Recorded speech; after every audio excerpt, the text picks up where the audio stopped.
Yo. Alright, we're back. You want to find a video to watch right there? Usually I already have a video picked, but I had. Oh, where is it at? Where is it at? Where is it at?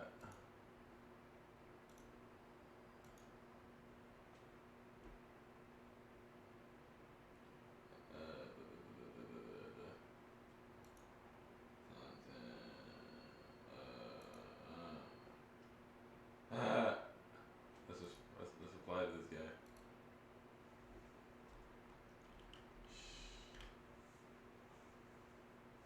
Don't tell nobody. Don't tell nobody. Don't tell nobody. Alright, let go. I got back. Watch the video.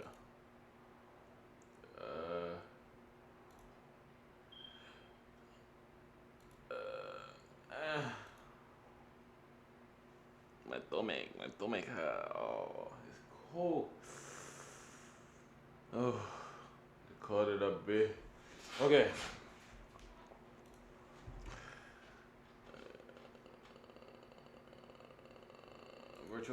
Airdrops, we know by now, are not a good way to get good income. They were good in 2023, 2022, they were still good because not everyone were doing it. But nowadays, every single project is doing airdrops, and more often than not, they are just a way to attract bots, to attract farmers. And some projects, even now, they heavily promote these airdrops and have referral campaigns. And in the end, they change the metrics for their airdrops so that the people that are receiving these airdrops, they don't receive as much and they have longer vesting. And also, one of the core reasons why airdrops do not work is because they are free. So when you have something that's free, it's definitely going to get botted. People that are running bot farms, they are always targeting things that are free because it's just worth their time. If they can somehow get around the KYC check, get around the anti-Sybil, then they can just farm like 1 million accounts. So it always ends up being a war between the project and the airdrop farmers. This is why airdrops, ultimately, they don't really serve your community. When you have a core community, these people would rather pay like $100 or $200, $300 to actually have some skin in the game at a low valuation instead of just doing like 1 month of work and receiving $1 of tokens. That's not worth it for them. To follow my Bitcoin trades, go to virtualbacon.com for a copy trading.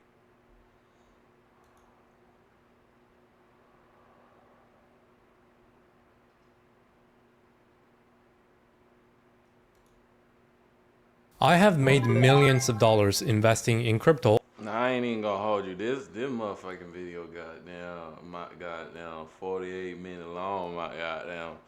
Hey, we gonna watch some of this bit. You know what I'm saying? And somebody in the comments gonna remind me to watch the rest of the bit. Okay, so let's go ahead and just get up in the bit. You know what I'm saying? Probably like 15, 20 minute mag, boy. Over the last 6 years. But before I made the millions, I also lost it all multiple times. If there had Boy, nigga, you made millions and you lost it? Absolutely not.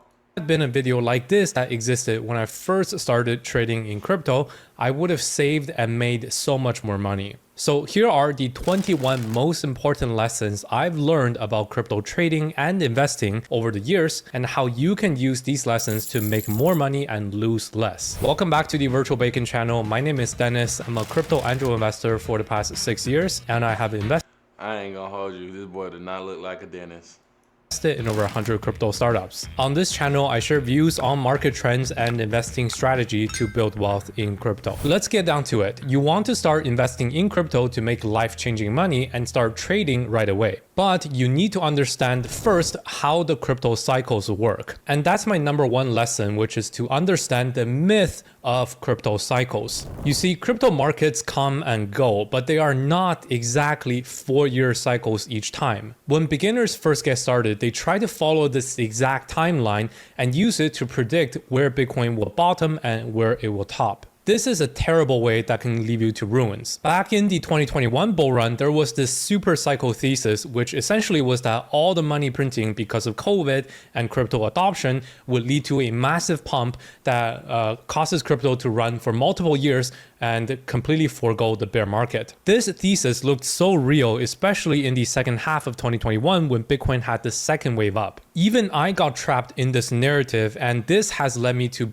hold way too many positions all the way down until Bitcoin bottomed out at 16K by the end of 2022. The real lesson here is that the bull run patterns following every 4 years with the Bitcoin halvings are mostly just coincidence. The real deciding factors are the macro liquidity cycles, which clearly ended in summer of 2022, and these are the real metrics you can track with things like M2 global liquidity and how the Fed is increasing or decreasing their balance sheets. You can learn more about these real liquidity indicators by going to my video about the myth of the Bitcoin cycles. Number 2 lesson, which closely follows that, is the trend is your friend when you are investing and trading. Think about this scenario. They always tell you to buy the dips even when markets are going down consistently. So you end up buying the dip, buying the dip, buying the dip, but each dip becomes lower and lower. This is because buying the dip only works in an uptrending market structure. And similarly, when the market structure is trending sideways, you want to avoid trading. And when the market structure is trending downwards in a downtrend, you don't want to buy the dips, and instead you want to sell the rips or sell on every time price bounces. This way of trading is called trend theory and following trends. And we have a full course on this on the Coiners, our community, which is linked down in the description. The most important takeaway here is that you need to know at all times if the market is in an uptrend, sideways trend, or downtrend, and you want to focus on following that trend, whether that's buying the dips on an uptrend or selling every bounce on a downtrend. Now, what if the markets are choppy and only going sideways? This leads us to the third important lesson, and that is don't let the choppy markets destroy your confidence. You want to avoid trading when Basically, all this investing shit is a mind game, nigga. Never invest what you're not willing to lose. Boy, that was the best motherfucking advice I ever came across. I ain't gonna hold you, my nigga. Look, bro, I've lost over $5,000, whether if it, like in total out of crypto and fucking stock market. But I ain't gonna lie, bro. All of that $5,000 I was willing to fucking lose, bro. I swear to God, And it's because you got to build yourself up a buffer, so you're willing to lose your shit, my nigga. Because you can make your money you make your money back all day in the market, but the one thing you can't get back is that position, that perfect execution, that timing. You just can't get the timing back, bro. Market is doing nothing. From March 2024 to October 2024, Bitcoin has been trading completely sideways. This is what we call the chop, and it ranges from 55K to 70K. If you zoom out and look at this period, Bitcoin is essentially trading at the same price that it was at 7 months ago. However, many traders are losing their confidence because they keep trying to outperform the market and trade when there is nothing going on. This also leads you to lose confidence in some of the strongest altcoins that you should be holding for the long term. It's called diamond hands, bitch ass niggas. Instead, for example, after the major run up on Phantom to $1, it came all the way down to 31 cents. And that's a buy. That 31 cents, a buy. So many people lost confidence in this coin right around the bottom. And now you see this is ticking back up again. Similarly for Superverse, after it rallied to $1.50, it came all the way down to 40 cents. And a lot of people sold in this last phase before now it's back up to $1.40. We all know that the bull run is coming and we all have long-term positions that we want to hold on to. So why are people giving up now when Bitcoin is at the exact same price 6 months ago? They some little bitches. Protect your psychology and don't lose confidence from over trading in the choppy markets. Psychology is the #1 influence in trading and investing. And without a plan, the volatility will make you trade and take the trades that you wish you hadn't. Pro traders are comfortable doing nothing when the market doesn't give them any direction. Number 4 important lesson is your altcoin going up in value versus Bitcoin. When beginners first get into crypto, they usually only look at coin prices in dollar terms. But comparing your altcoin's value against Bitcoin actually gives you the full picture. For example, here is the chart of Ethereum versus Bitcoin. And you see, even though Ethereum has gone up in value over the past 2 years in dollar terms, it has actually gone down in value in its ratio versus Bitcoin. This means you were better off holding Bitcoin, which is arguably lower risk, and you would have made more money while taking on lower risk. On the other hand, here is the chart of Solana versus Bitcoin. And this is a completely opposite picture because Solana's ratio has been going up against Bitcoin. This means it made sense to hold Solana up until this point because even though you're taking on higher risk, you did receive higher rewards and your portfolio went up faster than if you had just held Bitcoin. Now, that's not to say Ethereum is going to go down against Bitcoin forever, at some point it should bounce. But this is a common way that you should check for the assets you're holding over long term. One simple way to check this is to go on CoinGecko, and under the settings here, there's something people really don't know often, and that is the currency settings. You want to go in here, and instead of choosing dollar, you want to choose denomination in Bitcoin. This will change all the pricing and market cap and price movement percentages to be compared versus Bitcoin. And now you see the full picture. As you scroll down this list, all the green numbers you see on altcoins are actually altcoins that are going up in value versus Bitcoin. I remember when my portfolio first hit 100 Bitcoins in 2021, I just kept playing and trading in the market until the end of 2021 and early 2022.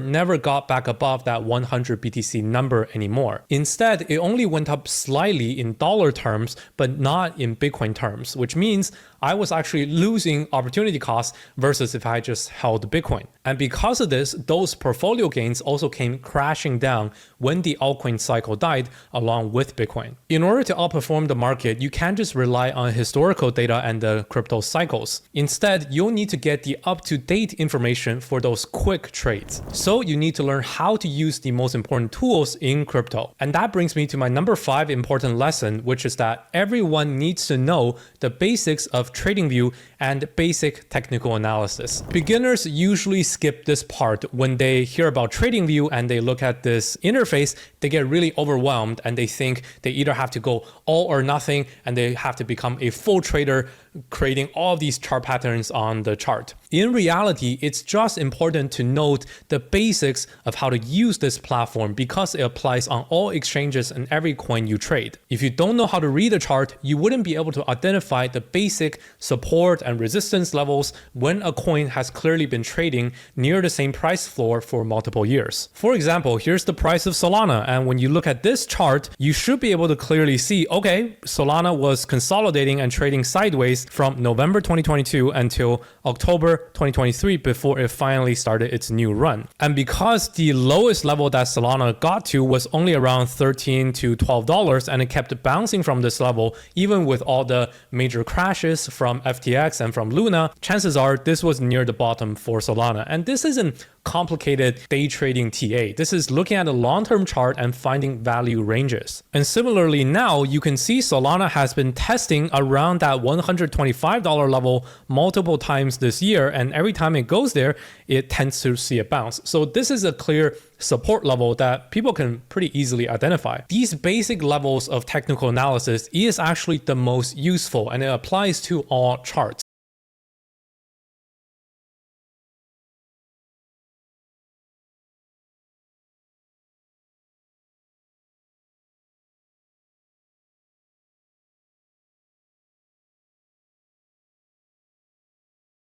You don't have to believe technical analysis can predict prices over multiple years in the future, but knowing these basic chart patterns is super important for all crypto investors. In the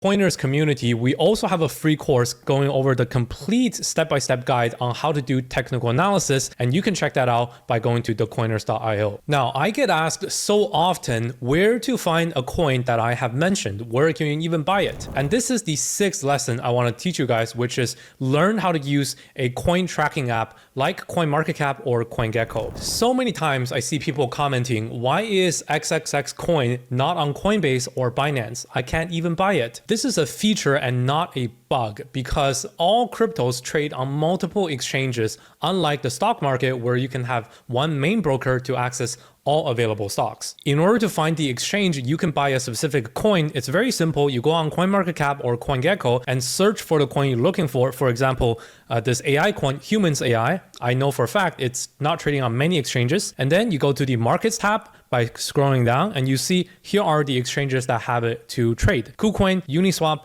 MEXC, Gate.io, Osmosis. If you can buy coins before they list on major exchanges like Binance, Coinbase, Upbit, Bybit, etc., this can present a great opportunity to get in early. CoinMarketCap and CoinGecko are also really strong at tracking categories and finding similar altcoins in the same category. For example, if you like this Humans AI coin and you know it's an artificial intelligence altcoin, you can go to its categories and click on this tag and you see all of the top ranking AI altcoins by market cap, and you can go down this list and find other altcoins that you can do research on. This discovery part of CoinGecko is also very important. Now, don't be intimidated by all the exchanges that exist in crypto. Beginners complain that they always get into the altcoins too late, but at the same time, they only want to trade on Binance and Coinbase and don't want to sign up for any other exchange. The top exchanges will always be late to listing the new altcoins, the altcoins that have higher potential and starting at a lower market cap. This is because the top exchanges have to do a lot more due diligence and can only list these coins once they are already at a high valuation. That's why the number 7 lesson I want to tell you guys is that using many exchanges is a good idea. Be ready to use many exchanges. This is an important tool for more profits in crypto. It's not a hindrance. Every time you go on a new altcoin and you look at the markets tab and you don't recognize any of these exchanges, or you maybe don't have accounts on any of them, don't be afraid to sign up to one of them. The more you do this process, the more access you'll have to more altcoin selections. And look at all the top crypto exchanges and the number of coins they have to offer. Binance only offers 428 coins, and even the largest list on a single exchange is at MEXC at 2,500 coins. But consider there are over 5,000, probably 10,000 altcoins out there trading that are decently okay and could have potential for investments now. Especially if you're looking for low cap altcoins, you simply cannot find that by only using 1 or 2 exchanges. Not even all of the exchanges have all of their coins overlapping. So even some coins that are listed on Binance would not be listed on Coinbase. I have a full video on the best exchanges to use for trading crypto based on your needs. And in here, we also cover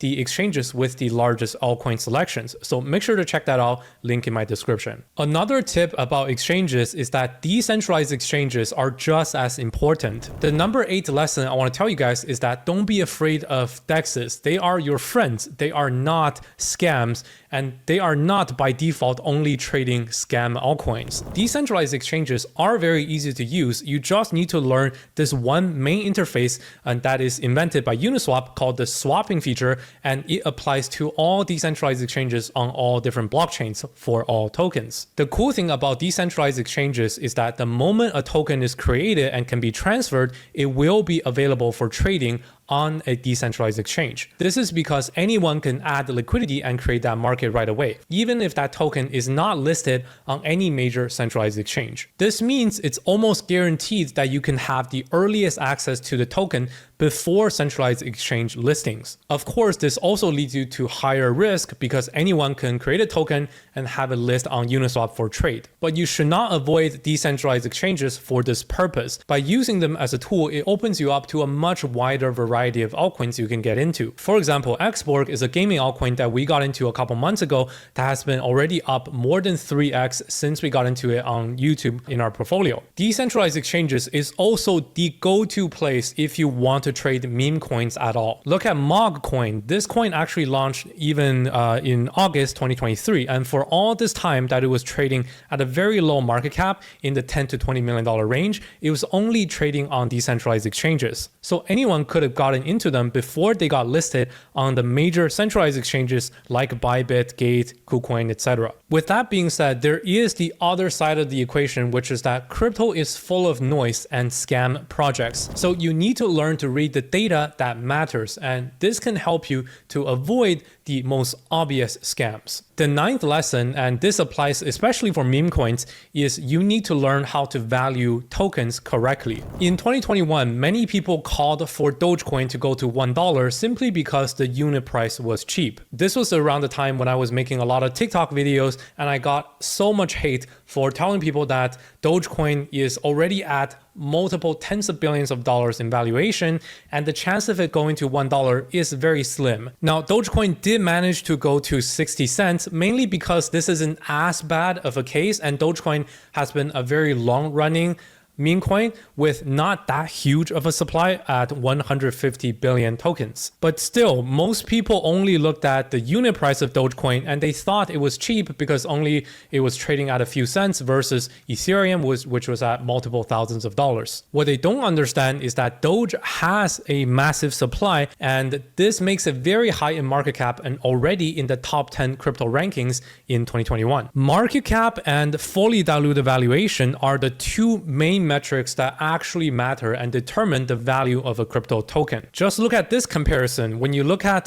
Dogecoin versus Shiba Inu, why is Shiba Inu's unit price so much lower than Doge? This is because Shiba Inu has more than 1,000 times the supply of Dogecoin. So even though Doge is trading at 11 cents and Shiba Inu is 0.000018 dollars, Shiba Inu is already near the same price level, so to speak, or market cap level as Dogecoin. So the two are actually about the same value. Here's another example for two meme coins, Dog with Hat versus Bonk. Because Bonk has so much bigger supply than that of Dog with Hat, that's why Dog with Hat trades at over $2, whereas Bonk trades at this tiny unit price. Just because you can own millions of tokens of a meme coin doesn't mean those tokens should be worth anything at all. That's why you have to be extra careful when you are playing meme coins, and if you don't know how to read the market cap and fully dilute the valuation and compare them, you are in for a lot of pain. The other important metric for a crypto's fundamentals is its supply, specifically its tokenomics that dictates the circulating supply versus the total supply. This is the 10th lesson I want to tell you guys, which is you need to learn how to spot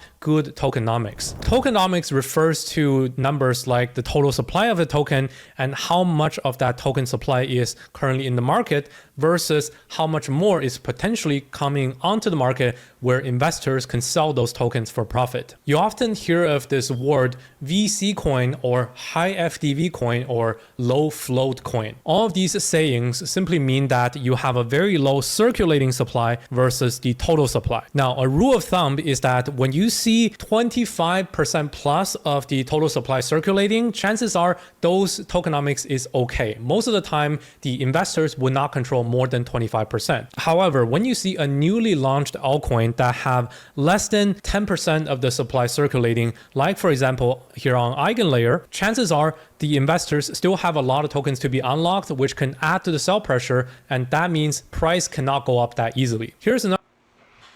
Well, understanding the data, okay, that's where we stopped. For all my niggas watching, y'all remember that because, you know, 1747 is where we have to restart this video, and if I ever want to just go back, I just go watch my video and see where I stopped, and we're gonna tap back in. But yeah, go ahead, get in the comments, let me know if you learned anything, and if not, let me know that too.